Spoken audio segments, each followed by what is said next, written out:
Okay, welcome everybody to the Whitman Finance Committee meeting. Today is Monday, April 19th, 2021. It's 7 o'clock. We're broadcasting on the Zoom platform with Whitman Hanson Community Access as our host.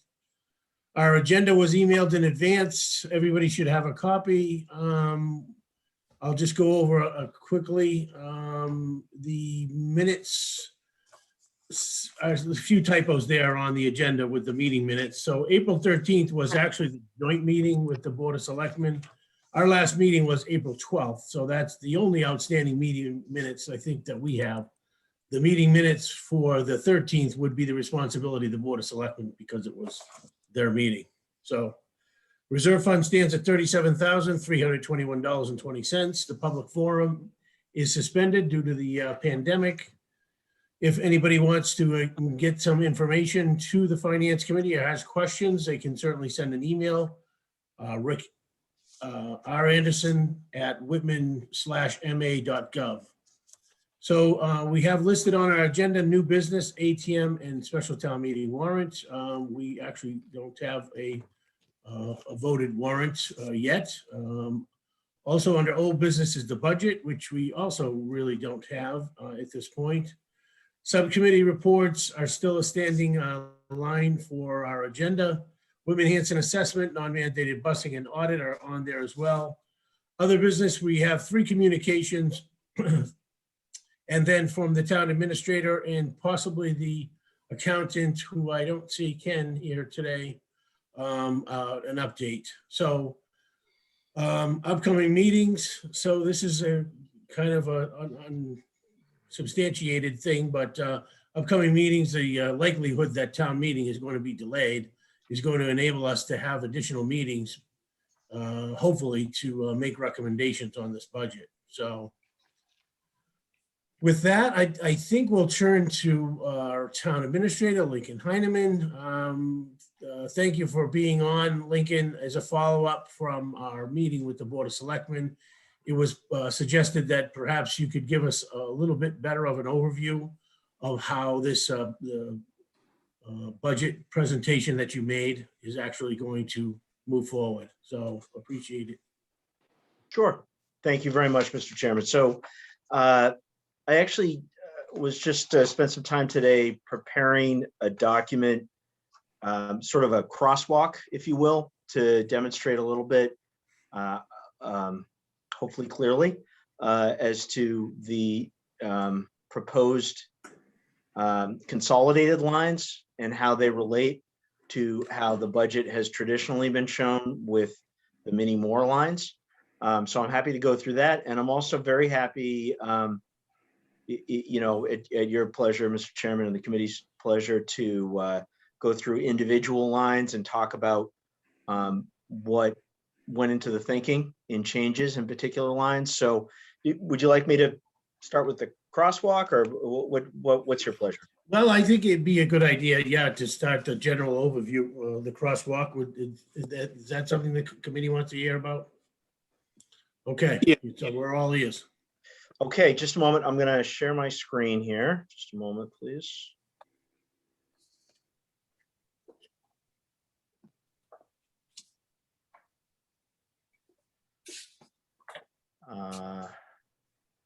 I'm going to try and make it full screen here. Well, can everyone see this document? Yep. Okay. Yes. I'm sorry, I'm not sure how to make it full screen, but at any rate, so this document is the same as what the committee saw last week, but included in there is the farthest left column showing the relationship between this and the longer budget document, and likewise also in relationship to what Article 2 has been voted in the past. So everyone knows there's that line item in the traditional Article 2, and then also that, you know, those line items numbers have not changed in the 74-page informational document. So what this shows is how those department numbers and further details in departments where appropriate, and I'll show where those are, roll into this proposed consolidated document. So for example, and I'm not sure how to show two at the same time, but let me see if I can do that. Well, I'm not sure. It actually, are folks able to have their 74-page document in front of them? It's in folks' email. That might be the easiest thing. I'm not sure. I suspect I don't have the technical. Yeah, you can't share two I don't documents have the at the same technical time. ability to do that Okay. either. So if folks are able to relatively easily to see their 74-page document, do folks have their email relatively easily available? That might be the easiest way. Is that true, John? There's no way to show two documents. You can't show two documents at the same time, no. There you go. Okay. Unless you show your whole screen, which I'm not sure you want to do that. Well, I'm So happy instead of sharing Yeah. that document, you can Yeah. share your whole screen instead. I'm happy to do that, but I'm wondering if it's going to be too small. Hold on just a minute. Let me see if I can set it up in one moment. Sorry. Let me see if I can set it up to. So when you hit the share button, just go around. There should be Yep. an option to select your desktop. Yeah, just one moment. Sorry. Let me see if I can make it so that it's large enough so folks can see it. One moment, please.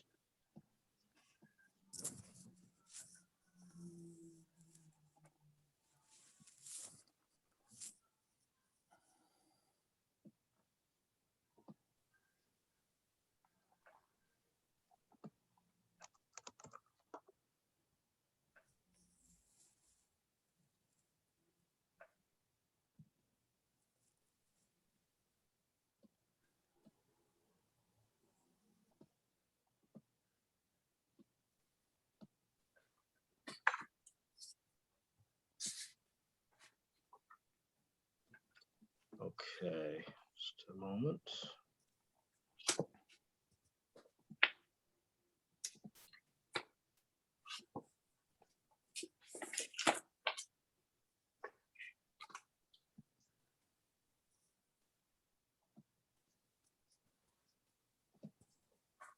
So we're going in our own emails and just pulling it up, is that right? Oh, no. Okay. Well, so I'm going to have both documents. Folks are going to have to let me know if they're large enough to see, but let's give it a shot. Let's give it a shot. So here is the 74-page informational document, that folks have. So you can see the account numbers on the farthest left column there. Salaries are always going to be in the 1,000. So let me just give a quick primer on how what those numbers mean. And to be clear, these are the numbers from the town's accounting system, and not just the town's accounting system, but any town that uses the software accounting system that the town of Whitman uses. It's a standard numbering protocol for each town department. And what that number is you can see 01. So 01 is the general fund. And the only one you'll see differently is 60, which is the enterprise. And I can talk about that. But 01 is the general fund, which is everything in our budget except for the enterprise. That's what that nomenclature means. 113 is the department. So each department, town meetings and elections, Board of Selectmen, Finance Committee, et cetera, has a department number, and that's the 3 digits, 113. All salaries will be beginning with 1,000, so 1,000, 1,004, 1,005, et cetera. And most expenses will be beginning with 2,000. So you can see in town meetings and elections that nomenclature here with salaries 01, 113, 1,000, and then a sub salary line, which is really not that important for our purposes, but that's what that is. And then here are the expenses lines, again, 01, 113, 2,000. So to show how this how this adds up to the larger number. Let's go back to the proposed Article 2 operating budget line. So you can see here 113, town meetings and elections. And this is actually a slight change from last week. I spoke, the town clerk spoke with me and requested, and I think her, I don't want to say argument, but her point, I think, is a very good one, which is that it is unclear at times at the beginning of the fiscal year how much in town meetings and how much in town elections will be salaries versus expenses. And there's precedent for this. For example, in snow and ice can be both salaries and expenses. And so she made the argument, and I think it's a good one, that should be rolled up into one. So you can see all of those figures on that Department 113 are coming through here in this new consolidated line. We'll go on to the next one to demonstrate how it works with a perhaps slightly more complicated department. So here's 122, and actually the Selectman's office and the town administrators. This is two departments, but effectively it is one in that it's a cohesive administrative unit, in that the administrative assistant to the selectman is also effectively, in many ways, serves the entire office, both myself and the selectman. So likewise, you can see there's the 01 for the department, for the general fund, 122 for department selectmen, and again, salaries in the 1000s and expenses in the 2000s. Likewise, again, in 123, again, 01 for the general fund, 123 for the town administrator department, again, salaries in the 1000s, expenses, in this case, in the 4000s. It's a different type of expense, but it's still nevertheless an expense. And you can see, going back to the other document, if I can get there.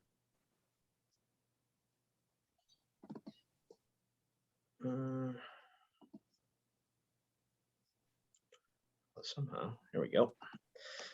So again, here you can see 122 and 123. The salaries roll up into each line.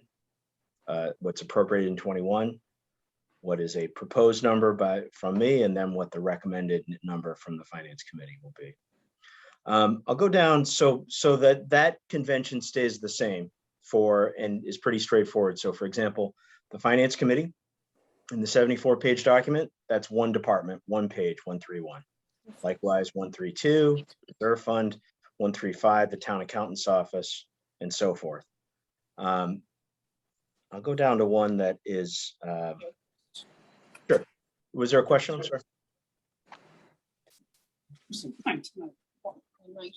Oh, never mind. I guess there was not a question. No. Okay. So 155-197 technology.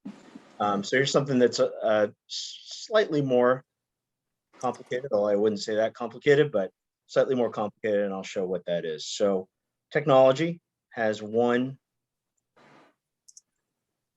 traditionally had one page, 155, which is here. So again, 01 for the general fund, 155, which is the technology department, salaries in the 1000s, expenses in the 2000s. Also included in this recommendation, and pursuant to conversation with Josh McNeil, the director of technology, is an understanding that efficiencies are likely to be able to be found in phones. So currently, right now, phones have their own line. This is in including phones, 197, and I'll show folks where that is.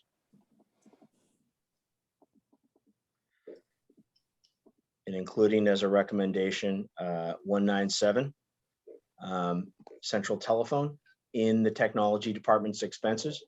Again, this is after a conversation with Josh and a realization that we likely as a town could find some efficiencies in bundling all of our phone bills, which I certainly think is a appropriate activity for the technology director. It is an activity that technology directors in most towns take on in order to find efficiencies and hopefully not actually have an expense of $30,000, but rather than having each department pay its own phone bills, attempting to find, attempting to work with our phone providers, and in particular Verizon, or another phone provider. When we bundle it, we can go out and put it out to bid, hopefully, and find some efficiencies there. So that's an example of something that's different. I would say not dramatically different, but that's a representation here that includes both 155 and 197. And I'll just go over briefly. So again, most of these are relatively straightforward. For the town clerk's office, there's one page, salaries and expenses, in the 74-page document, and again, in the traditional way that the town has adopted Article 2, the operating budget. And again, most of these are the same. Facilities has two, but not too dramatically different, two departments. And that's simply a fact of how the town's accounting system was set up in SoftWrite years ago. But I would also add, these are standard designation numbers. That is to say, any community with a facilities department, those numbers are 192 or 193. Likewise, every single community with the SoftWrite accounting system, police is 210. So we're not reinventing the wheel here. This is, standard nomenclature in towns that use the SoftWrite accounting system. I'll just take one more example here of something that's broken out a little bit more. So 301 is the vocational education. 320 is the regional school district, is Whitman-Hanson Regional School District. So going back to the 74-page document, we'll go down to 301.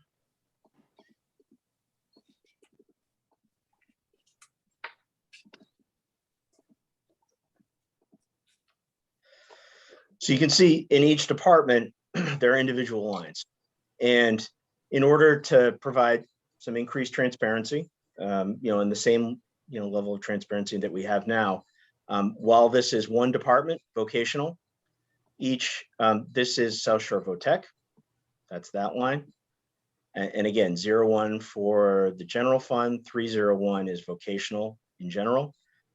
2000, this 4 is really less important in this instance. Again, 2000 are expenses. These 3 are expenses, not salaries.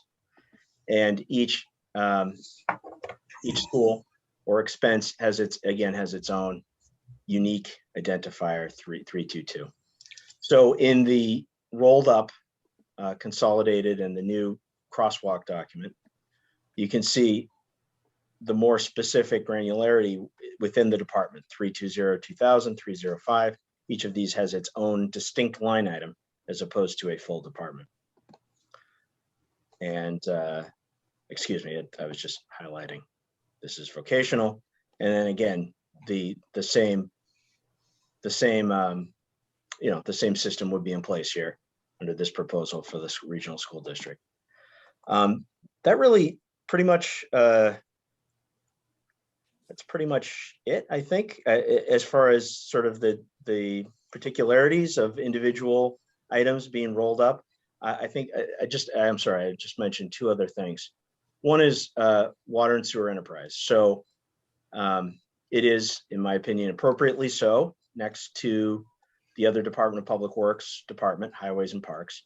But while Highways and Parks is funded, again, from the general fund, that's 01, in this case, we have an enterprise fund. And so here you can see, while it's at the end, because it's separate from the general fund, you can see here for water and sewer, it's 60. So 60 delineates that it is as a different funding source. That is to say, water and sewer charges rather than the general fund, which is primarily the tax levy, the real estate and personal property tax levy, and the other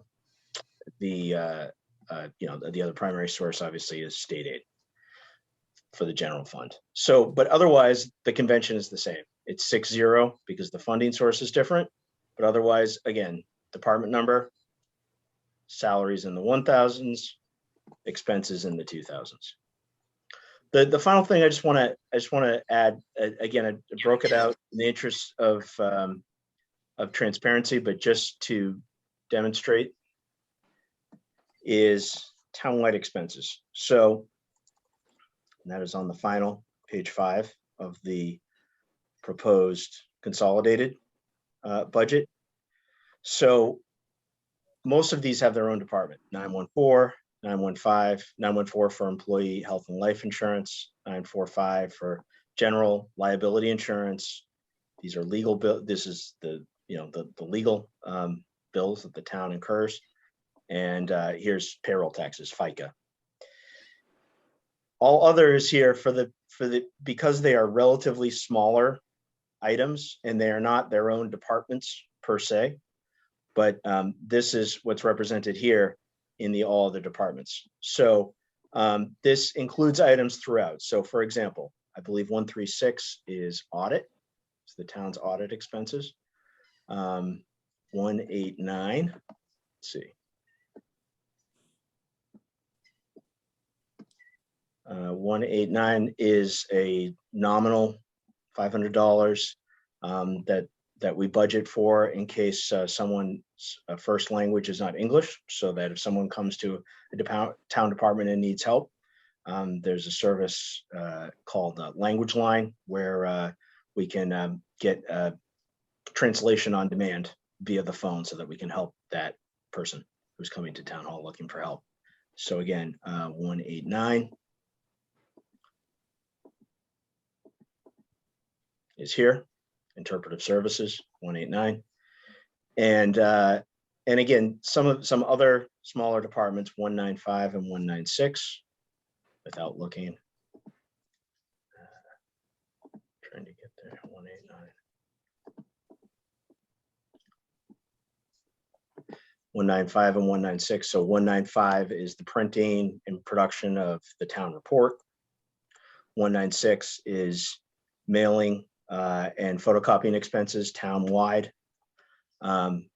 Again, smaller expenses that certainly are in fact town-wide, but for the ease of representation, the ease of understanding, I think are appropriately combined when they are smaller items like that. So why don't I stop, and obviously very happy to take questions, and Okay. hopefully that's a little clearer, the concept. Thank you, Lincoln. Just really quickly, I, with all due respect too, I mean, I know I want to hear from the rest of the committee too, but just to follow up from last week, it just seems like, you've been here for 2 months and you're proposing an entirely different way for us to conduct town meeting without ever seeing Whitman's town meeting. I would say, if it was broken, then we should fix it. But I think that the way that town meeting has been conducted is hugely transparent. And it gives an opportunity for every member in the town meeting to ask a specific question about a line item. I understand the principle and the concept of providing 74 pages of additional detail, but it just seems to me unusual that you come here in 2 months and propose to change the way we've been doing things for decades. That's all. So I just wanted to say that I certainly understand and appreciate the work that you're doing, but if you unshare your document, I can see the rest of the members and we'll get some perspective from the rest of the committee. Rosemary, you had your hand up? You're muted. Sorry, I was checking for Kathy if she was on the meeting. I want to hear what other people say. I have some questions, but I did call Lincoln and ask those questions. So we did talk a little bit and got some answers, but But I like to hear what other people have to say first. Okay, anybody else? Concerns, comments? Al? Do you mind, Lincoln, if we go back to the selectmen's budget? For just a moment.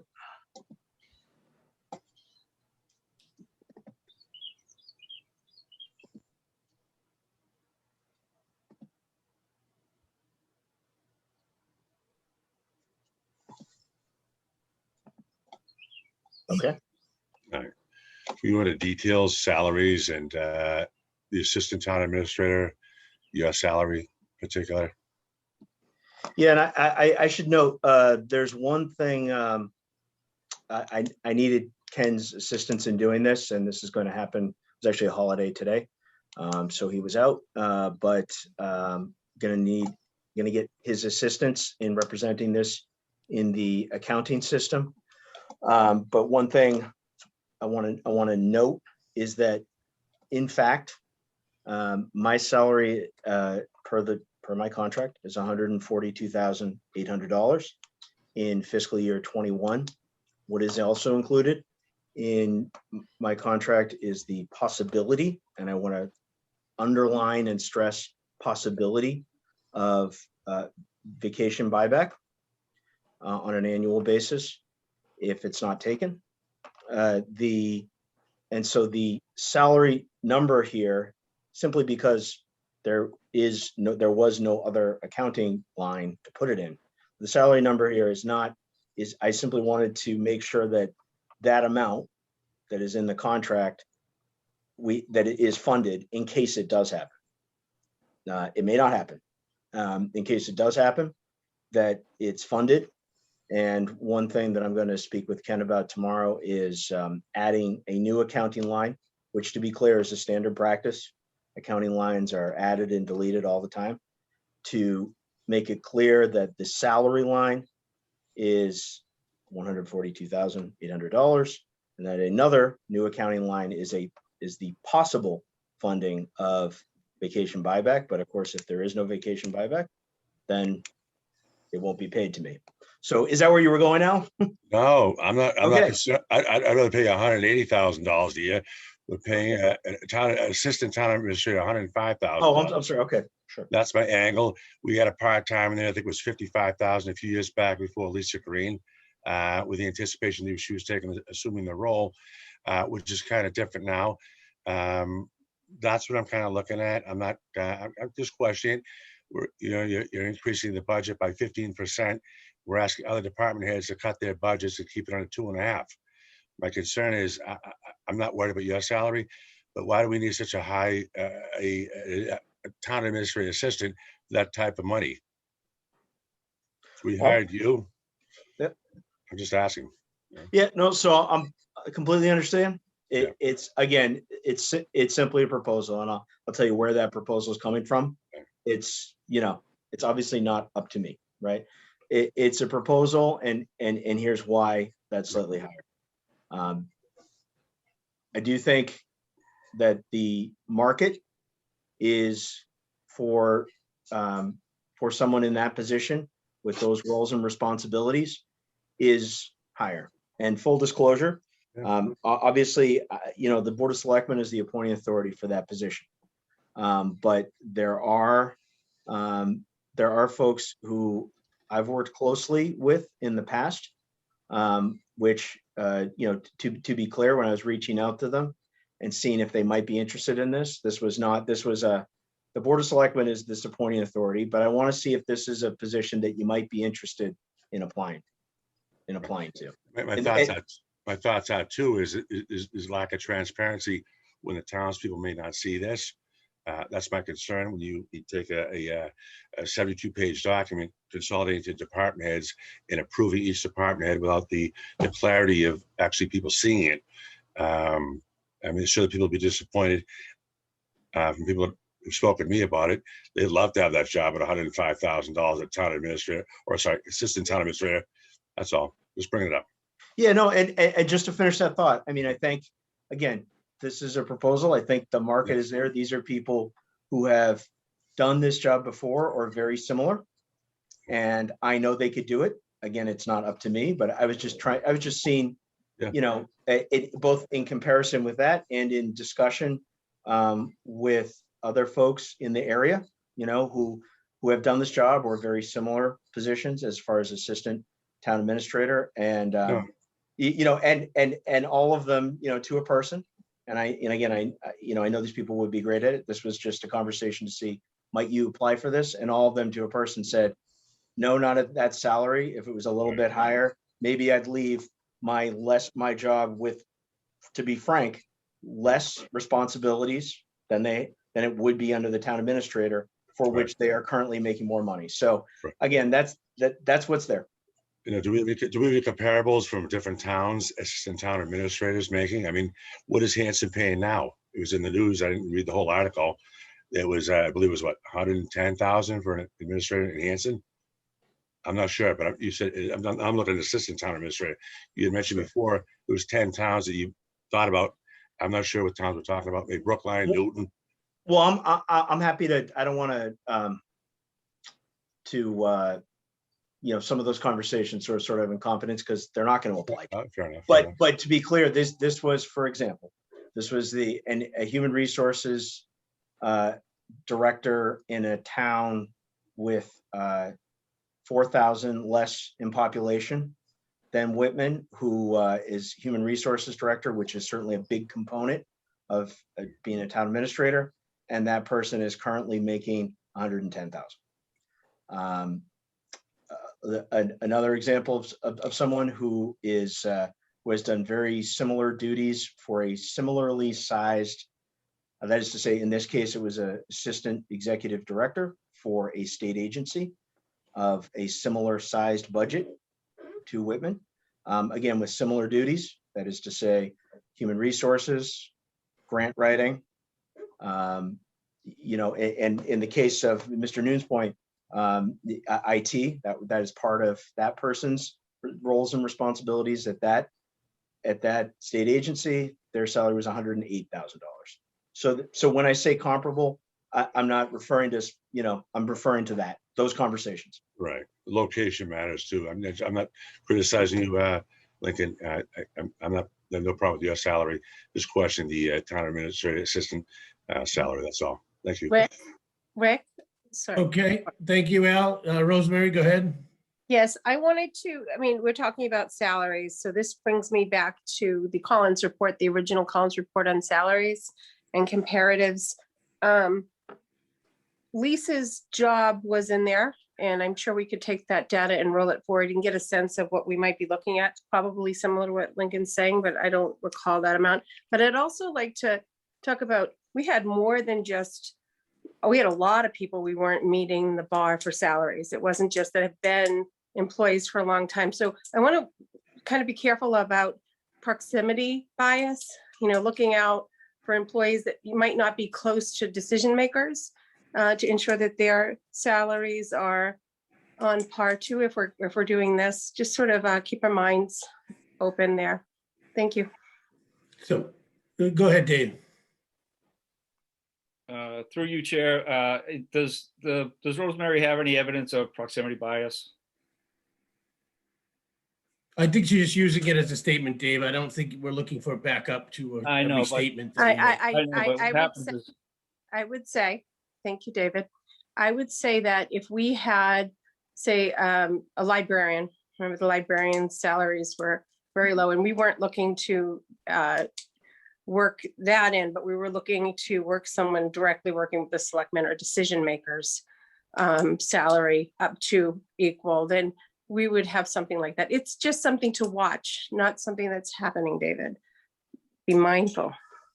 Thank you, David. Okay. Yeah, you're welcome. But I'd like to finish my statement by saying it's very counterproductive to inject issues into the budget where no issues are there. This is about the fifth time that has happened, and it's been allowed through you, Mr. Chairman, to be inserted into this committee and not supported by one iota of evidence. And I find that to be very, very destructive in what we're trying to do here. Okay, thank you for your comments, Dave. I think to put it in another context, I think You know, you described, Lincoln, the raise in that salary line as modest prior to the disclosure of the amount.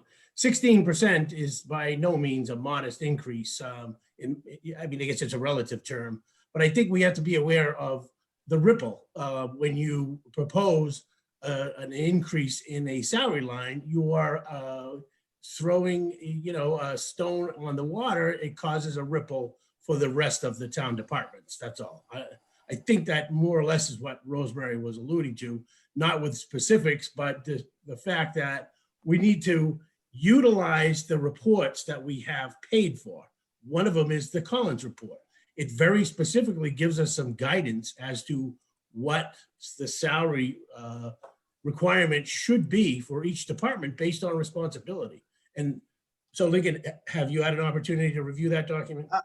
Yeah, I have. I have. I mean, you know, I mean, there are probably folks on this committee who are more intimately familiar with it, you know, from a couple of years of study than 2 months of study.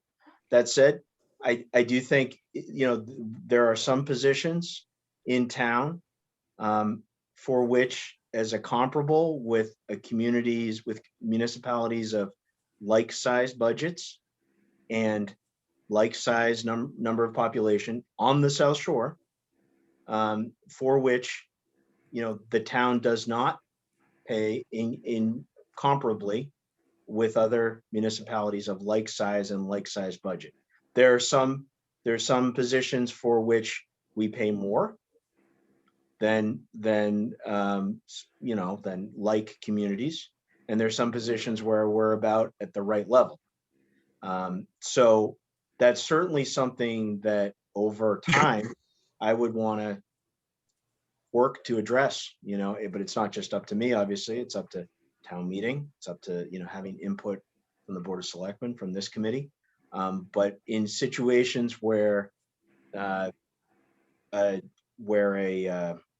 salary is not comparable with like duties in, you know, similar municipalities, then I think on a longer term basis, that's something that we should look at trying to rectify. And conversely, when someone leaves, you know, when someone retires, for example, if there's a position that is paid more than like communities, I think that also is an opportunity to address that imbalance.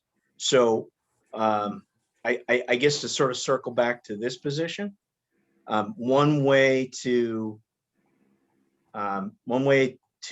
attempt to make progress towards rectifying what the Collins Center identified as imbalances is when the position is open, to attempt to attract the best talent by paying it perhaps not even at what the comparable level is, but is further approaching that comparable level. But for existing staff, I think that is something that, you know, on a longer term basis needs to be addressed, either where salaries are not high enough, so to speak, not high enough when compared with like municipalities, or when they are too high. But I mean, to be clear, I would not advocate for, as long as that person is doing a good job, I would not advocate for a drop in anyone's salary, but it is something to attempt to rectify when there is an opening, right? It's in the short-term basis, it's, and from my opinion, and from my perspective, it's something to attempt to rectify when there is an opening in a position. And I guess I would think that rather than lowering a proposed salary to what we actually have been paying, that is an opportunity to make it what it quote unquote should be, according to the Collins report, and like communities. And likewise, on a longer term basis, you know, where there are existing employees who are not, you know, paid comparably, that's an opportunity to resolve that over time, but not all at once. And I think having an opening in the position is the precise time to try and tackle some of these, or the time with the least amount of friction in an attempt to rectify some of these imbalances. That's my 2 cents. Okay, and just as a follow-up, so do you have any suggestions about a timeline for positions that are not coming up where inequities exist? Is there something that could be addressed in this budget cycle, next budget cycle, 5 years from now? What do you think? Well, I think I think it would, per the Madden report, I mean, the Madden report identifies that fiscal year 2022, this fiscal year that we're talking about, is probably the year when an override would be needed, an operating override. This budget avoids that for this year. But but the policy decision remains for the policy making boards and ultimately town meeting in the very near future to determine what level of services the town wants. And if the answer to that policy question, not a question for me to answer, I'm not a policymaker, but if the answer to that policy question from the policy making stakeholders is yes, we want to continue to have this level of service, then an override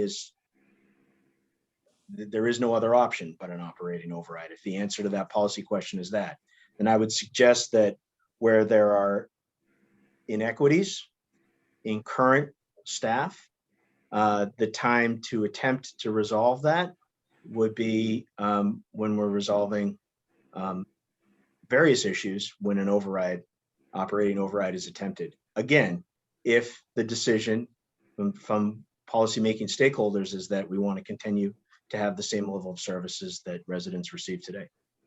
Okay, thank you, Lincoln. Further questions? John Noon, then Rosemary. On the same subject, the poor assistant job is getting a little bit of a beating tonight. But you had mentioned before a comparison with Situate, a place that you're familiar with.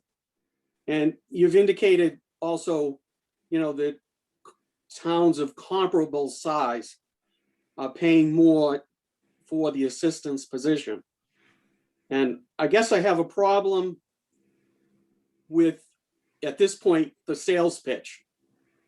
And you don't have to address it for me anyways tonight, but I think you need to be able to tell town meeting what exactly is the benefit for the assistant town manager or assistant town administrator's position at that salary for the town.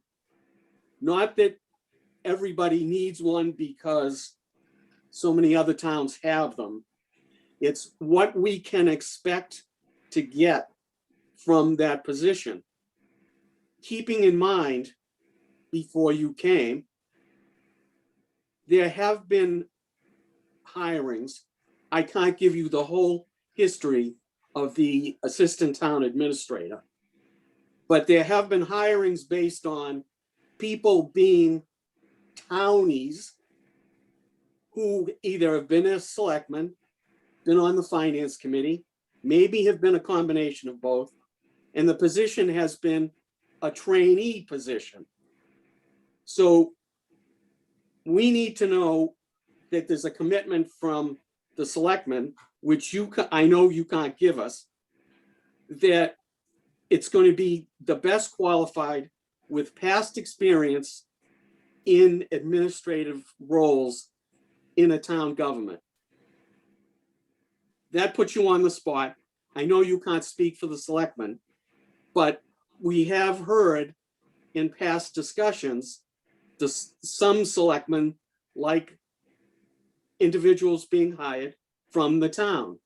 And if they meet the technical qualifications that you're looking for, that's terrific. If it's going to be a training position, then boy, that's a nice job to be in at over 100,000. Okay, May I respond to that, Mr. go Chairman? ahead. Yes, Lincoln. Yeah, I mean, I can certainly give you my commitment, John, that again, the Board of Selectmen, and absolutely rightfully so, Board of Selectmen are the appointing authority. But I can tell you that any recommendation from me for a person in this position would be the absolute best qualified person that we can afford. And in my frank opinion, I've stated it before, but I'll restate it. In order to get the best person that would best serve the town, the absolute best person, regardless of where they're from, but with the best person with the background and qualifications and education and skill set that would best serve the town, that salary should be a little higher. But if it's not, we'll work with it and still get the best person, right, that we can afford. To answer your question a little bit more completely, here's what I would expect out of this position. I think, and I'm happy to go into this in further detail if the committee wants me to, but the simple fact is that, in my humble opinion, and I think frankly in the opinion of this town historically for many years, is that there is clearly enough work for two people, and that one person may be either impossible or next to impossible to get done what we need for the town with simply a town administrator and not an assistant town administrator. What I would expect out of this position would be a payment of dividends in a few areas. Primarily, when we're talking about financially being worth it, would be someone who is strong at grant writing. There are grants that both state and federal that we absolutely could be going after from the town of Whitman. We do grants, and I'm involved with that. But simply put, if I'm working 60, 70 hours a week, we're not going to be applying to every single grant that we should be with one person in the town administrator office. There's no way. So what I would expect from this position would be a strong grant writing person, and that would be shown in years to come of the receipt of more grants and a robust grant writing position. And further, I think the other key component here, the other two key components, but really the one I think I want to focus on with respect to this position is the human resources aspect of it. And there are things that the town of Whitman may not have been doing human resources wise. I'm not saying we're doing it wrong, but I think we could certainly do it more robustly, and that we should be. So I think you and I are sort of agreeing, John, in that it's always, any recommendation from me is always going to be the best qualified person in terms of qualifications, education, and skill set, regardless of where they're from. And B, in order to get that person, in my humble opinion, it would be worthwhile to pay a little bit more. And we can talk about whether that's a little or a lot, but to pay somewhat more. So. Does that answer your question, John? Do you want to follow up? Just a follow-up. Lincoln, I trust your judgment.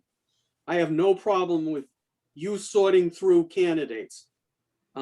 It's, I guess, who the final say will be with, and whether they will follow through to take the very best candidate out there, who actually has experience in working in town administration.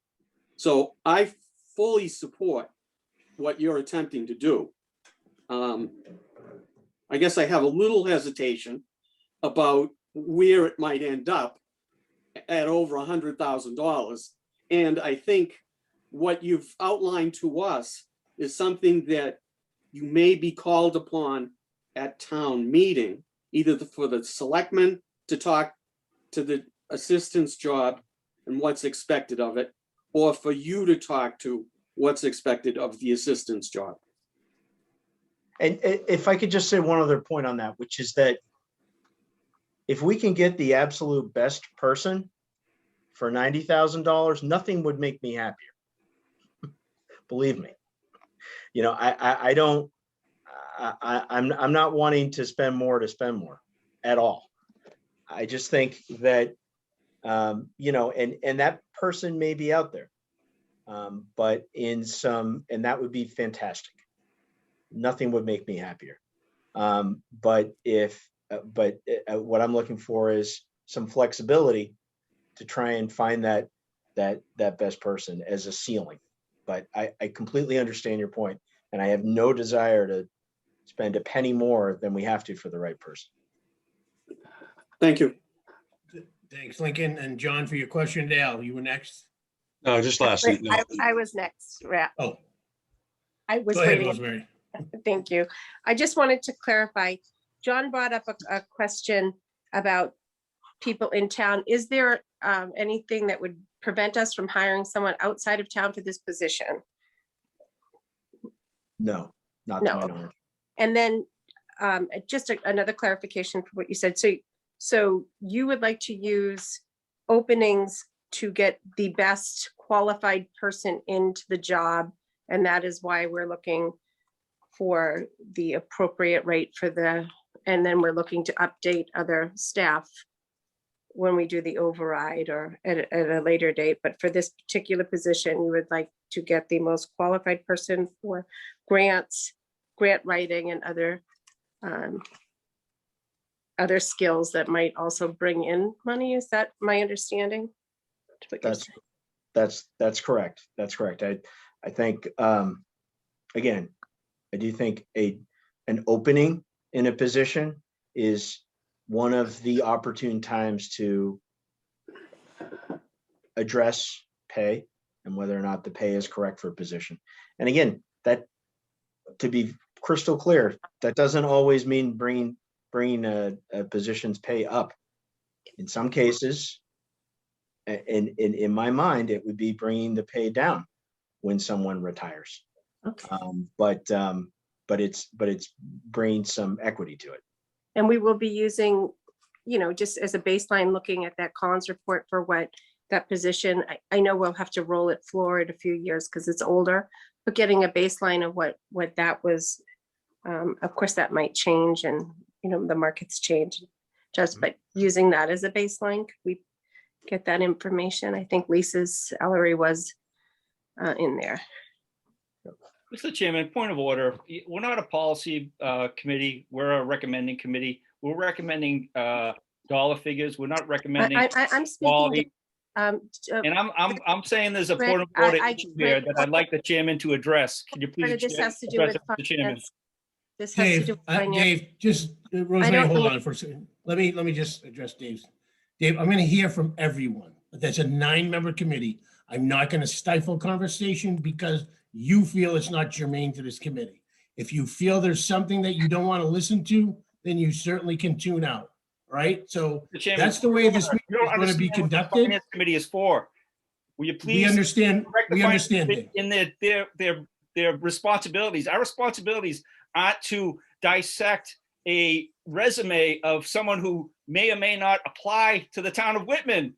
It's the Article 2. We spent meetings, hours upon meetings, talking about nothing. Will You made your focus point, on the Dave. Article 2, please? Okay, thank you, Dave. Rosemary, hold on. We're going to hear from Al. That was directed towards me. May I No, please? Rosemary, hold on. We're going to hear from Al. no, Lincoln, my only point was the salary's kind of high. And to reiterate, Dave, we're not policymakers. We recommend recommendations for the townspeople. People have questioned me, why are we doing this? Why do we have such a line item this big? We have 70 line items that need to be discussed, or 70 pages worth of information within the town budget, consolidating down to a certain level, 10 within department heads. Now, for example, if you get an approved budget, you can hire within what you want to hire in that budget and work it around. Correct me if I'm wrong. Within reason and with many existing Right. and robust controls, right? Right. So for example, Yeah.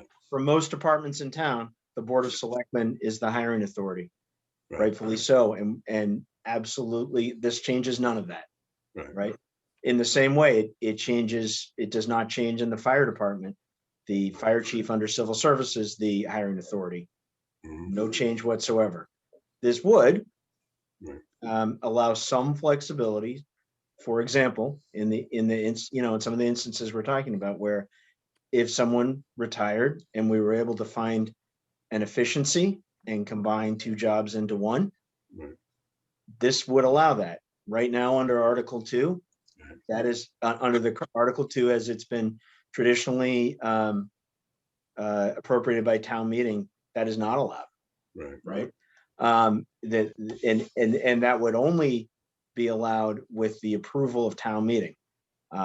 Let's say, town meeting, I mean, so and actually, I think it's an opportune time to discuss that a little bit in this exact instance, right? So, for example, when Mary Beth, our treasurer collector, made the recommendation, which I, by the way, fully support, even though it happened before I got here, but I think it was absolutely the right thing to do of outsourcing some payroll functions, and that would be an efficiency, both in terms of doing it better and money wise. That was not possible. And that efficiency would not have been able to be realized under the existing Article 2 as it's been traditionally appropriated by Whitman town meeting. And the reason is, and so, so I think that's a perfect example, I think. And just to quickly, if I may, just to quickly come back, to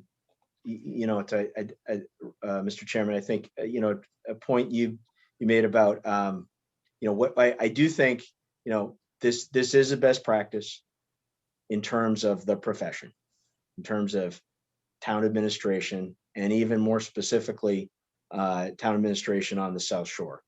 So, while I know we have not done it traditionally this way in Whitman, the reason that I am proposing it is because in the profession, it is seen as a best practice, not just by me, but by my colleagues, by finance and advisory committees throughout the South Shore, throughout the state, throughout the country. And so I don't disagree with you. John had mentioned Situate.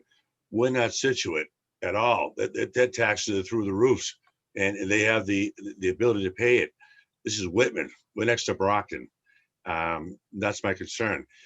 We have the town departments are struggling right now. The school's struggling, and we go downtown and by the town park, we have with the housing authority, with the elderly senior housing there, the place is falling apart. We have administrators that pay for their own products. That's my only concern is we're not looking outside the box. We're asking every department to look at their budget, and the leadership team is with the selectman's office, including you. That's what I'm looking at. And to be clear, when we're talking about, comparable communities, Situate is not a comparable community. I know it's right? not. And nor is it. Yeah. And when I'm talking about comparable communities, I'm not talking about Situate, to be crystal clear, Do we have So any because examples? I'm not trying to be rude. I just yeah, need no, examples. no, absolutely. Yeah, absolutely. I mean, I would be looking at it, for example, Kingston. For example, Hanover is slightly different in that it is a wealthier community, but it is comparable in terms of population. In fact, Hanover is less in population. So that's not a perfect example, but Situate's not even on the radar to me, and nor should it be. I'm talking. So we're talking about Whitman, Abington, Rockland, to a lesser extent, East Bridgewater, although that's a little bit of a smaller community. But absolutely, there's no comparison, nor should there be. And there certainly is not in my mind with a larger community like Situate or Hingham or Plymouth. That's not what I'm talking about. No. Okay, Lincoln, just to get back a little bit more to the details of the consolidated budget, I still need some more clarification, I guess. Can you tell me how many lines are in the 74 pager? Is there a comparable amount or more lines than our current Article 2 that we've been working with for the last year? How many budget lines will the Finance Committee make your recommendations on? You're muted. I'm sorry about that. There is essentially the same. Right. There are, I haven't counted the difference between the 74-page document and the traditional Article 2 and the number of lines in each, but I believe it's almost exactly the same. To the extent that it's not the same, to be perfectly frank, what we're voting, what we've traditionally been, what the town has traditionally been voting at town meeting in its Article 2 is essentially the 74-page document. Right. So just bringing that back and to give you an idea of how that was done, we do much the same way in the Finance Committee when we vote recommendations. We go page by page and we ask the members to say which line items they would like to question. And then we have a discussion and then we vote each recommendation for each line. So even in this new scenario or this new approach for the consolidated budget, that still needs to be done. We still need to vote every line in the 74-pager. Is that not correct? I don't believe you would have to, but the committee certainly could. If the committee desires to vote each and every individual line in the 74-page document, you of course could do that. Well, I don't think there's any other way to get to the totals in the consolidated budget, but to recommend the other detail budget. You're basically just taking the totals from the 74-pager and putting them on a summary sheet that you're now presenting to town meeting. So, like I said, I'm just trying to get an idea of what the benefit. I haven't been really given any kind of information about what the benefit would be to change the way we're presenting recommendations to town meeting. So, if you could help me out, I'd appreciate it. Well, one example is the one I was speaking about earlier this evening, which is that moved to outsourcing a better example would be part of that outsourcing discussion, which is in the treasurer collector's office. Traditionally, there had been 2 full-time positions. What was decided before I got here was to have now a full-time position and a part-time position with that outsourcing that was completed in the treasurer collector's office. Under the way that town meeting, and I believe, and perhaps I'm wrong, I wasn't here, but I believe that all stakeholders agreed that that was a desirable change. I believe. So to give you an idea of how it happened was that Mary Beth filled out a reserve fund transfer request and brought it to the Finance Committee for consideration. Then she made a pitch to explain what the idea was. I mean, so I don't think there's any difference in the outcome of the example that you're using. The only thing that will change is the elimination of the Finance Committee for future recommendations with respect to line item transfers. Because now you're saying, correct me if I'm wrong, but this is what I took out of the joint meeting with the Board of Selectmen, that if a department manager wanted to transfer money within his budget, it would just simply require an authorization from you and the Board of Selectmen. Is that correct? That's what you said at the joint meeting. Yeah, but that transfer is not. So the reserve fund is that's not budget management per se, from my humble perspective, because the reserve fund is specifically, according to law, in order to deal with emergency or unforeseen situations. So to come back to an example, right? Let's use an even more specific example of what is upcoming. As the members of this committee know, the fire chief has chosen to retire. Right now, we don't know who the next fire chief will be, but we are in the budget process of identifying a salary for the fire chief.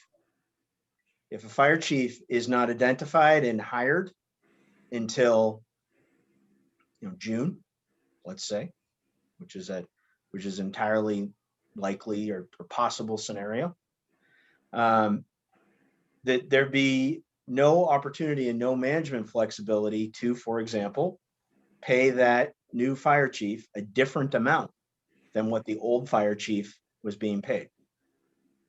With a consolidated budget, there is some of that flexibility.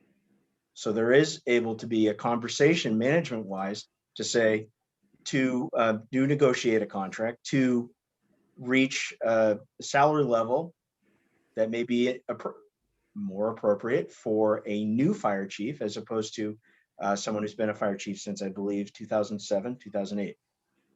So that's an example of the flexibility and the efficiency that could be achieved with having a consolidated or a semi-consolidated budget rather than a line item by line item budget. Okay, thank you for your answer, Lincoln. John Galvin, you had a question? So, yes, no, so just kind of explaining a little bit, going back to Ms. Carter, the way we do it now, it took Ms. Carter about a month to execute that process, to get the approvals, get all the money in order, do everything she needed to do to get that done. And in the meantime, she was panicking because she had no person to do her payroll. She was on all kinds of crazy. In the consolidated budget, I bet Ms. Carter could have executed that in a couple of days. So it took her a month to do what she needed to do instead of, I don't know, Mr. Heineman, 2 days, 3 days maybe to do it if it was under the consolidated budget? Yeah, I would say so. And I think that kind of brings up absolutely. Yeah, a few days. Certainly, but it's not people making decisions in a vacuum, right? It would absolutely be in consultation with the town administrator and as necessary, depending on the department. I mean, she's obviously an independent elected official, but people wouldn't be making decisions in a vacuum. It'd be consultation with others to make sure this makes sense and this is, providing the efficiency that we're talking about here. I mean, I think we're talking about eliminating all the red tape that can happen in the way that we're doing it now and running this business as efficiently as possible. And anything that we can do to make the business run more efficiently, and especially where it's pretty much common practice across the South Shore, I don't see what the big argument here is. Everybody at town meeting still has actually more detailed information. So if town meeting wants to question a specific line, they have the 72 pager. And as Mr. Heineman said, he will get it out earlier so that they can have it days in advance. And they can certainly question, all right, I don't like the assistant town administrators. I'm going to question that one line item on the consolidated budget. So it's easily done. And our business is going to run light years better with a consolidated budget. So if just to add on to Mr. Galvin's point, I think it is more responsibility, but it's also more expectations in some way for the managers. We have department heads who are managers, and I know everyone in town, myself included, expects them to manage their department as efficiently as possible. This gives them a tool to do that, a tool that they don't have now. And so, but that is not just responsibility. That is not just, power is the wrong word for it. It's also responsibility. If there are incorrect management decisions made, or they have to work to be more efficient, to manage their department, and it gives them a tool to help them do that. Sure, good points, both. Yeah, very good points. My concern is that, yes, efficiency is important. It is important in business. It is important in government, but fiscal oversight is something that I think that is more important. And if we are losing the opportunity to be an independent review, I mean, you could ask any budget manager if they would like less, oversight. Who's not going to buy into that? All I'm saying is, and I do have an open mind. I'm certainly not closing the door. I just haven't been convinced that losing the fiscal oversight of the finance committee with respect to this process and the way that it's presented to town meeting is not a good trade-off in my mind. But again, this is a 9-member committee. Yeah. John Galvin, you make a good point. Lincoln, your answer is right on. I'd like to hear from the rest of the committee. Are we prepared to move Kathy's had her- forward with? Kathy's had her hand up for a Sorry, while. Kathy. I don't Okay, see so- her. Not in Florida. Oh, there you are. Sorry, you even got a I'm hand not up. in Florida, but I have some technical difficulties, so I'm sure that this is going to be a challenge for you to hear me. I believe that the consolidated budget is in all likelihood the way to go. I have some concerns based on our inability to meet in person and have face-to-face discussions. And I don't just mean about tonight. We've been meeting remotely for over a year now. And I think the body language and the inability to like see each other in person, timed with making a major change to the way that the town might consider approving the financial decisions, causes for some real distress. I haven't missed a meeting in the 2 years that I've been on the board, although technically I'm probably going to run out of power in about 5 minutes. But if there's any way that we could possibly meet safely in a room with our masks on and discuss as a group, as opposed to these virtual meetings, which I find extraordinarily frustrating, both as a teacher and a member of the finance committee, I think that we could make more headway. I think we're doing the best that we can given COVID, but a face-to-face meeting, socially distancing would be the way I'd like to have this conversation play out, not, 7, 9, 10, 11 people on a phone call or on a Zoom meeting. And that's all I have to Okay. say right now. Thank you, Turn the lights on, Kathleen. Your Kathy. point is Turn the well lights on. taken. And I know we are back in the red as far as the COVID goes. And, as far as town hall meeting, the town hall is not going to open, correct me if I'm wrong, Lincoln, until we're 3 weeks in the green. So if we were going to make provisions for a meeting, it wouldn't be at town hall. So They it's do, definitely a great point, though. they do, the assessor does their meetings outside. They take the chairs and they sit outside in the sun. It's a daytime one. I don't know if that's helpful. Go ahead, Dave. I'd like to, in regards to the new approach to the Article 2, I would like to commend the new town administrator for presenting the format in which he did. He's been very clear, not only in this meeting and prior meetings, that one, it's best practices, and two, it creates efficiencies. Those two items there alone are why I think this is great. Combine that with our experience in the past with Article 2s being presented to us. That, without getting into too much detail, is that the prior way of doing it was sending us an Article 2 and not knowing not necessarily knowing what version was being presented to department heads and what version was being presented to the finance committee.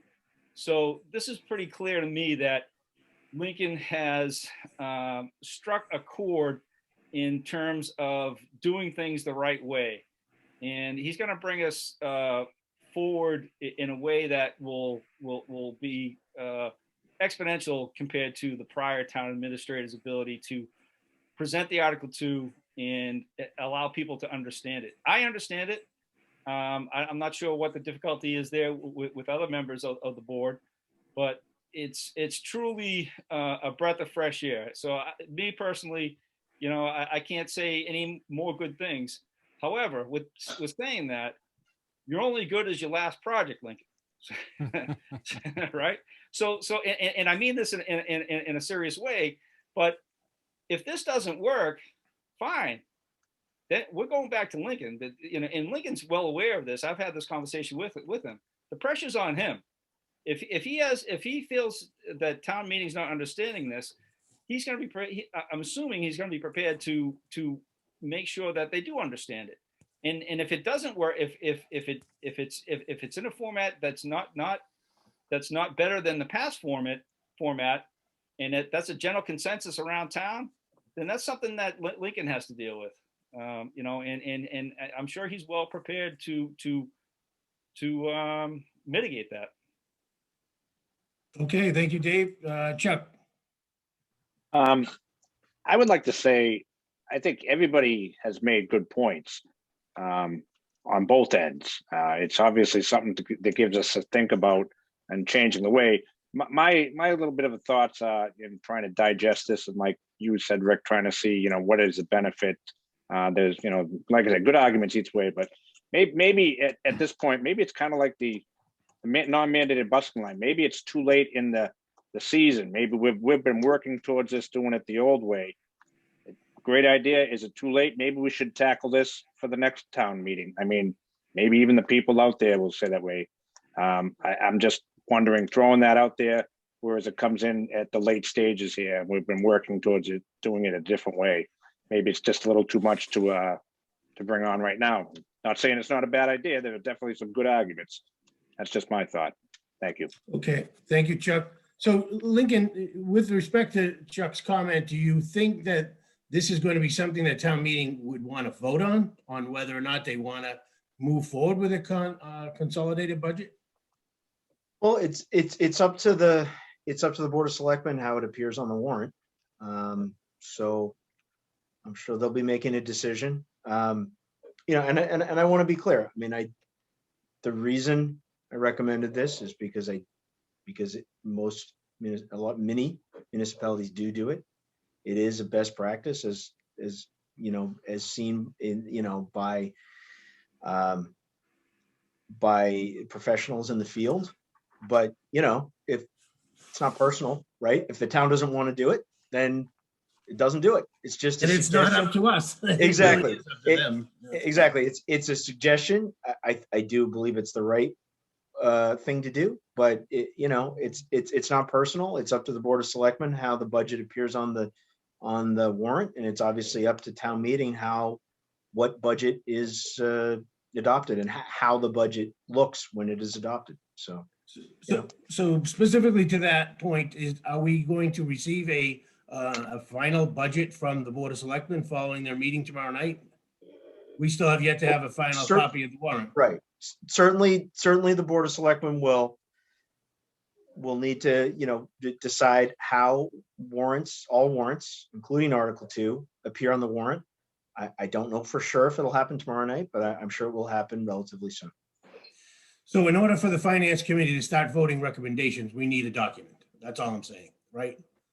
I mean, if you don't think they're prepared to present a final budget tomorrow night, we'll probably not meet the following week, I would suggest.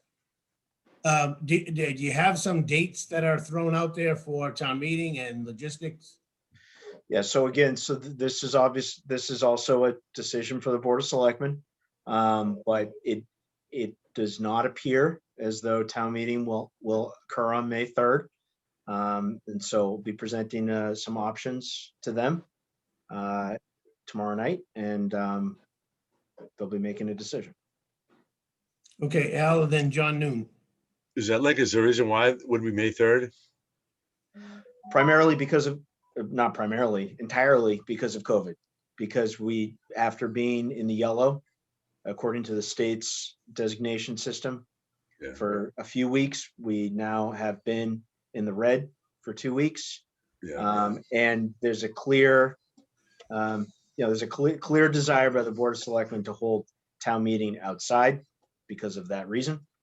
And so holding town meeting outside, obviously there's a consideration about how cold it is and where we can do that. With secondary dates? No? I don't want to. I don't want to prejudge the selectmen's decision. I expect they're going to be hearing some recommendations, some options. It'll be too hot in the summertime, though. Like, it'll be too hot. Yeah. You're right, Al. Okay, John Noon, you have. I can tell you. I can tell you from the perspective of not wanting to do a 112 budget because talk about inefficiency. Certainly by the end of June. Okay, thank you. Thank you. Thank you, Al. John Noon, did you have something? Yes. You could always give hand fans with the 74-page document. Great suggestion. On another note, though, Lincoln, you had shared a correspondence between you and another town board concerning their, and this is what I'm looking for a clarification on, whether they misunderstood what their budget amount was after you chatted with them, or they were surprised at their budget amounts as it appears both in the consolidated and in the 74 pages. Yeah, so they're again, this is a recommendation from me. It's not up to me what's on the warrant. That's up to the Board of Selectmen. That recommendation was based on in a similar way to many departments, adjusting recommended fiscal year 2022 recommended appropriations to a level that more closely represents what historically has been spent by that department in that line for several years.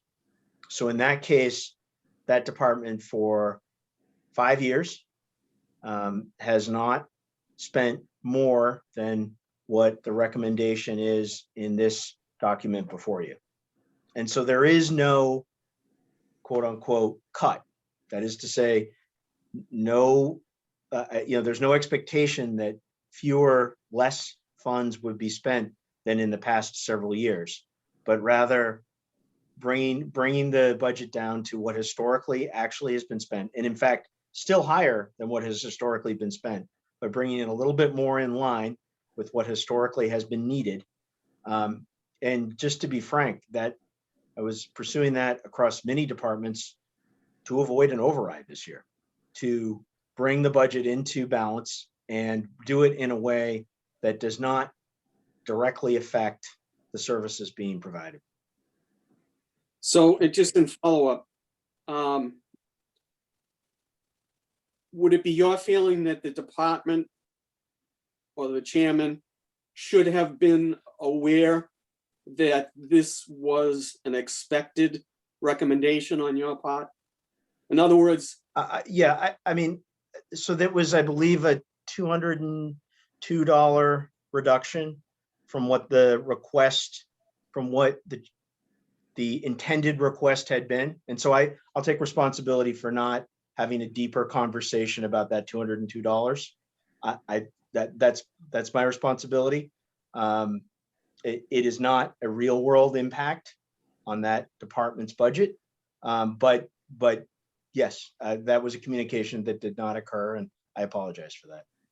well, I guess my bottom line question is, are there potentially other departments that will see your recommendations for the first time, and there'll be more reactions than just this one chairman coming forward for their department?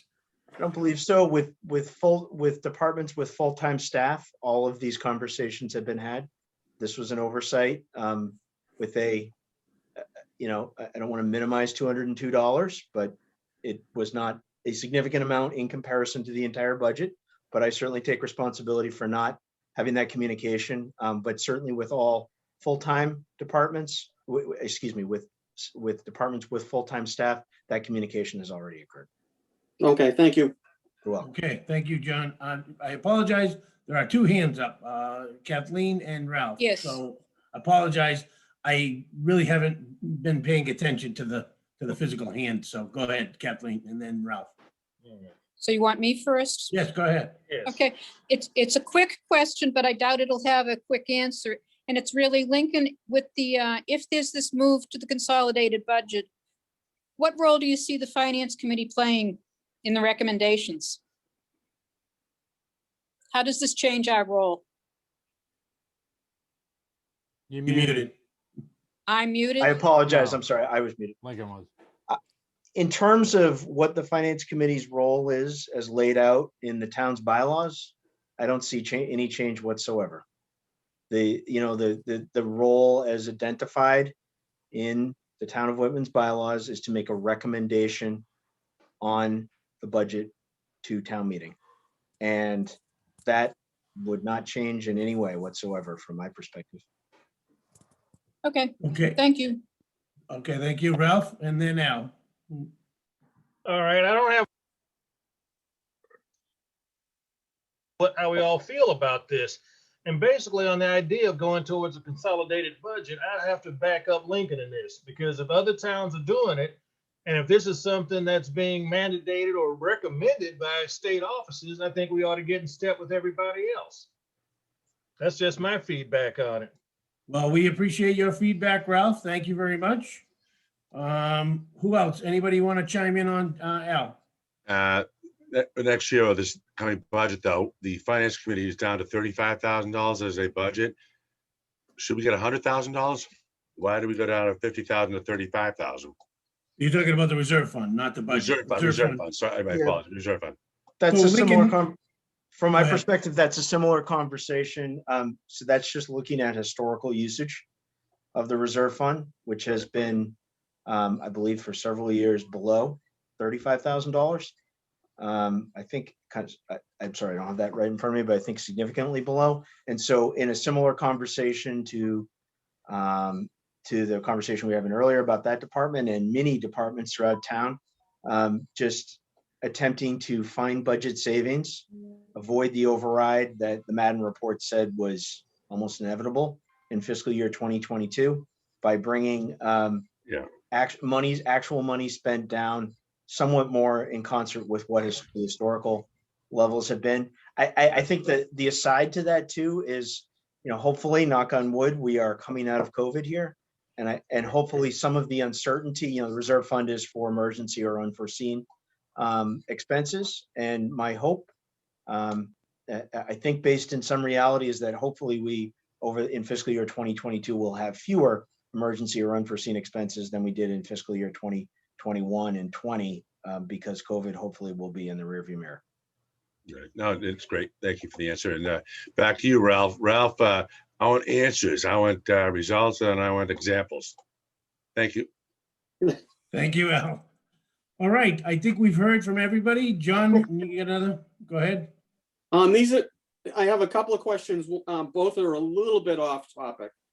One, I was wondering, is the town getting any money from the federal government similar to what was received by the school district?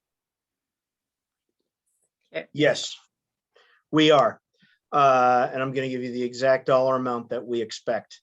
We do not yet know how we, the town of Whitman, may spend those monies yet, because the U.S. Department of Treasury has 60 days from the date that the legislation was signed by the president to provide guidance on how municipalities and local governmental entities may spend it. However, we preliminarily believe, just a moment, I'll give you the amount. Okay. The second question I had, back in the fall, there was a question about doing an audit of the school district. And there was a question about funding for that. And I don't know whether I expected to see it in the town meeting canceled in January or something coming up now. Is there money somehow being allocated for that? There is. It is included in this recommendation at $14,000, which would be Whitman's half in the town audit line. Okay, so that's not an audit of the town, it's an audit of the schools. It's both. Oh, okay, It's very both. good. Thank you. Yep. You're welcome. Okay, Rosemary, did you have a hand up? I forgot. I think I was going to ask a similar question. But Okay, thank you very much. All right, so I would say, Lincoln, that you now have heard from the Finance Committee, and it appears that there is an overwhelming support for your consolidated budget. I defer to the majority of the Finance Committee and join them in commending you for the work that you've done and will continue to do to sell this at town meeting. So again, this is a learning curve for everybody. So we appreciate the time that you have spent explaining it to us. And I'm sure we're going to have more questions along the way, and appreciate that you're here at our meetings every week to kind of guide us along. So. Well, I appreciate that. And as I said, I'm looking forward to any further questions, thoughts any member of the committee has, either here or during the week. Please let me know. I mean, this is the start of this conversation, not the end of it. So thank you. Great. All right, thank you. So just getting back to our agenda, we do have 3 communications. The first one was one that I neglected to announce last week, and that was Samantha's resignation with regret. It is difficult for us to accept, but we understand the reasoning. So Lincoln, for us, is that something that you could post or recommend a replacement? Yes. Yeah. So I mean, I'd kind of defer to the committee and maybe specifically you, Mr. Chairman, if how you'd like to proceed on that. Obviously, we want to replace that set of work. I mean, I don't know if the committee or you, Mr. Chairman, have a viewpoint on whether it should continue to be a part-time person or a portion of a full-time person's job. I guess I defer to the committee as to how you want to proceed, but I'm certainly here to help make sure the committee gets what it needs. Rosemary. Do you have any ideas of making it a portion of another full-time person's jobs? Was there something? I hadn't heard anything like that, so. No, I'm just asking. I'm not presupposing anything. I don't know all the history of, has it always been a part-time person just working with this? I just don't know. So Yeah, I'm not presupposing anything. Yeah, so My as far as thoughts I know, are, it's my always thoughts been are, a Lincoln, part-time. sorry, look, my thoughts are, is if you have a full-time person working right now, offer them more money. Include that part of their job if they're willing to do it. It'd be awesome. Pay them more, Yeah. So if the committee, and maybe Mr. Chairman, you and I can have some conversation offline about it too. But if the committee wants, I'm happy to start by seeing if any existing staff might want to take on this duty with obviously additional pay.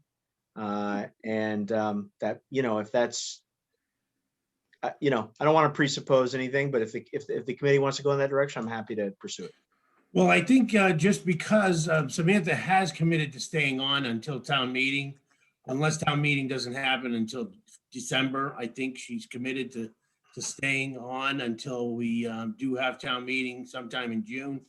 So it is a commitment that she has made to us, but understandably, she would like to complete her, she has extended her resignation and would like to finish up. So yeah, the sooner the better, I would say, from the committee's perspective. And also, let me just take this opportunity too to recognize the efforts of Samantha. She puts in a lot of time. I don't know if there's another committee that takes its meeting minutes as seriously, I guess, for lack of a better word, than the finance committee. So her work has been very, very much appreciated. And I just want to make sure we recognize her efforts. Thank you, Sam. Yes, absolutely. Thank you, Samantha. Thank you, Samantha. Great job. All right, so we have 2 other communications. One was already actually discussed, and that was the ZBA chairman's email to Lincoln, John Goldrosen. I believe Lincoln followed up with a very explicit email to him to give him some guidance on our budget process going forward.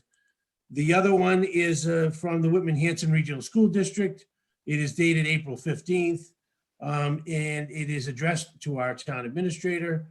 This letter serves as notification that on April 14th, 2021, the Whitman-Hanson Regional School District School Committee voted by a 2/3 majority to set the fiscal year 2022 school district operating budget at $56,797,579.40.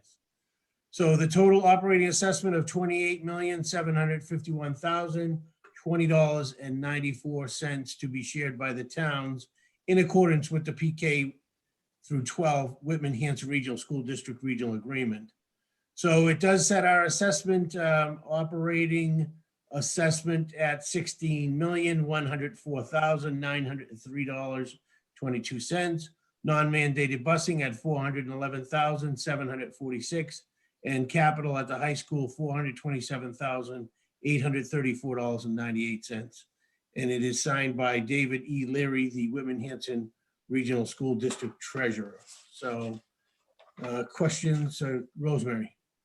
There was a question before that vote, I believe, when I watched that committee, that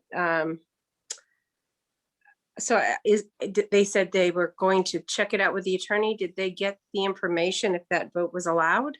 There's no further communication that I have. Lincoln, do you have Okay. any additional information from the district? What I understood was that, and I ended up reading after, but to rescind, I think, is supposed to happen within a meeting, the same meeting, and this happened at a secondary meeting, and you're not supposed to have had any action. And now this is my question: isn't the action of a failed vote an action? So like I said, I think somebody had asked, can we check this out? So have we gotten that answer is all I'm asking. Point of order, Mr. Chairman.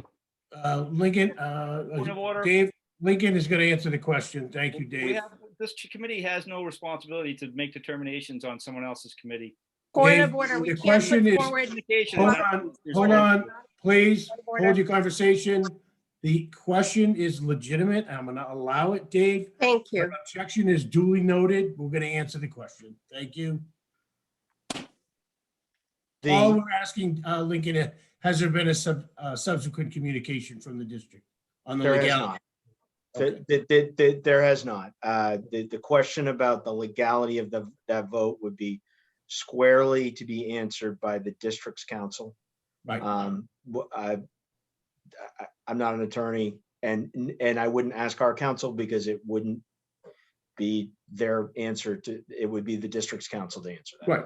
So the bottom line is, we'll await further communication because it will in effect affect our budget should the vote not be allowed. So Not be allowed. the question is certainly germane to our responsibility as a finance committee. So Yes, Chair, I just want to make a note that anything that might not be legal or allowed, we can't vote for or move forward.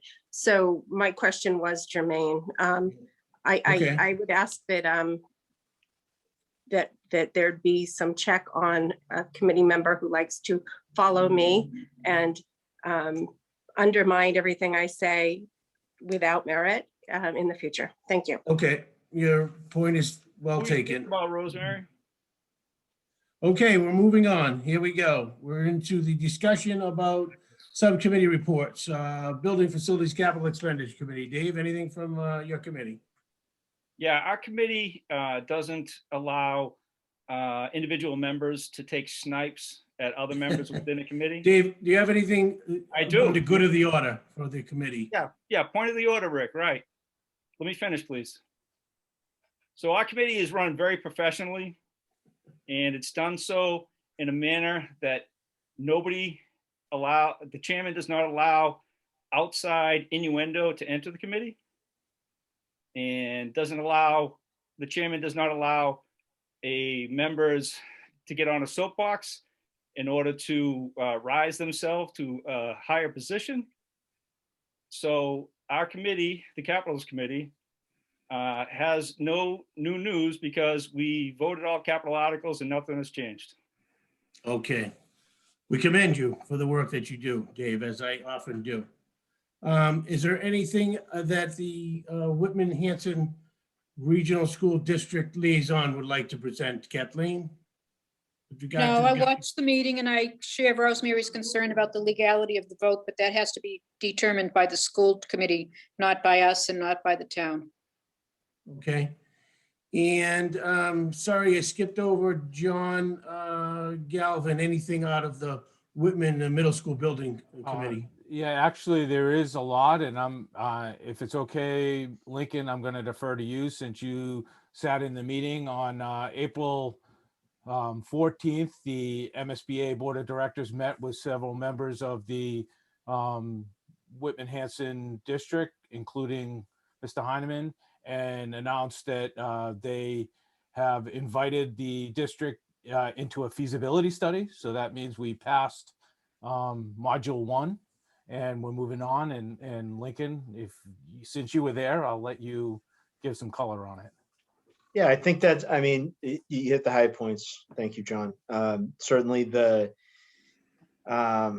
it's good news. It's definitely good news. There are a lot of school districts and school facilities that are also in need that did not get to module 2, but that was the Massachusetts School Building Authority's vote to include us and our middle school in that moving on to a feasibility study.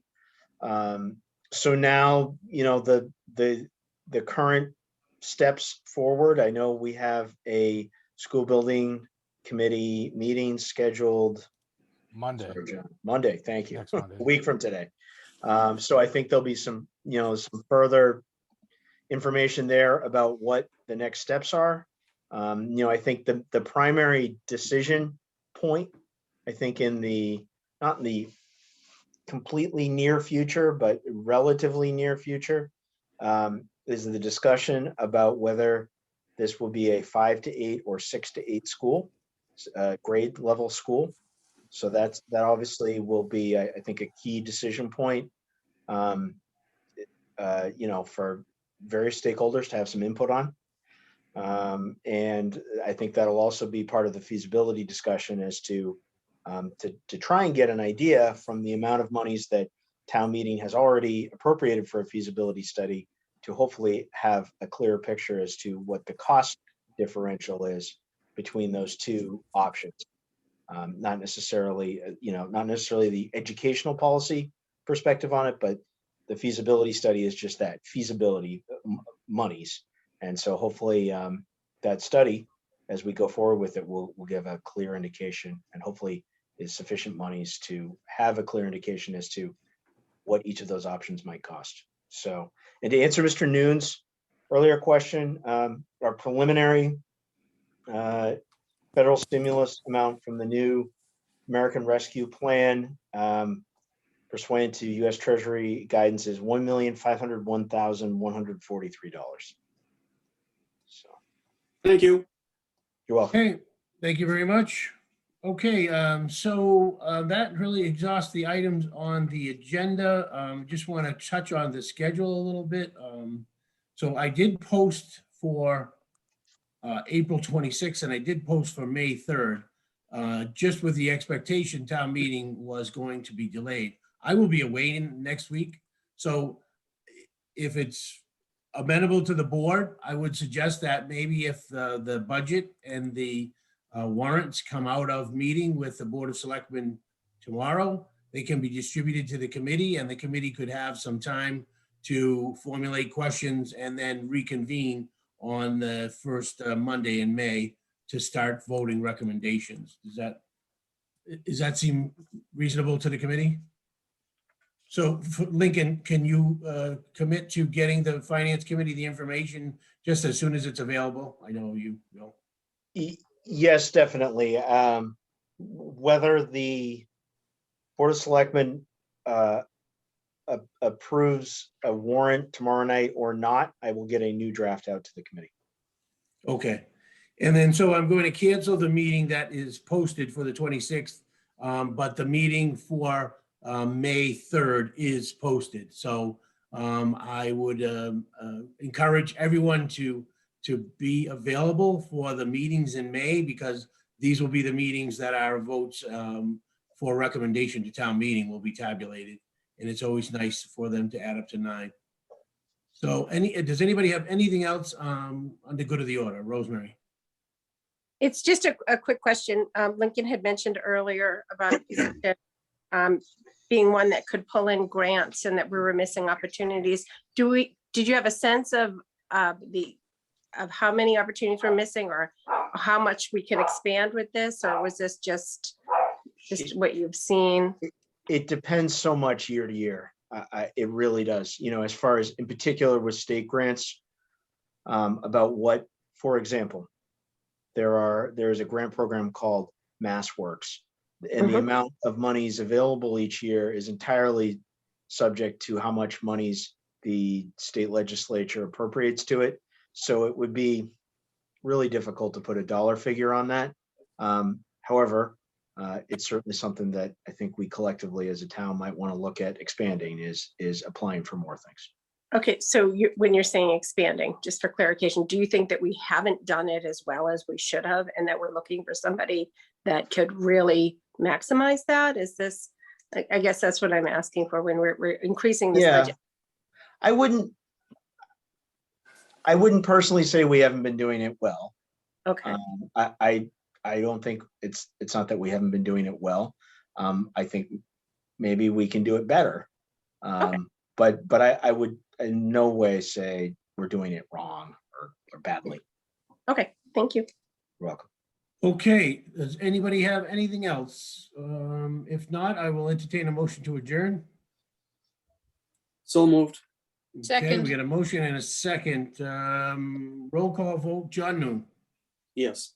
Dave, Yes. Rosemary, Yes. Chuck, Yes. John Galvin, Yes. Ralph, Yes.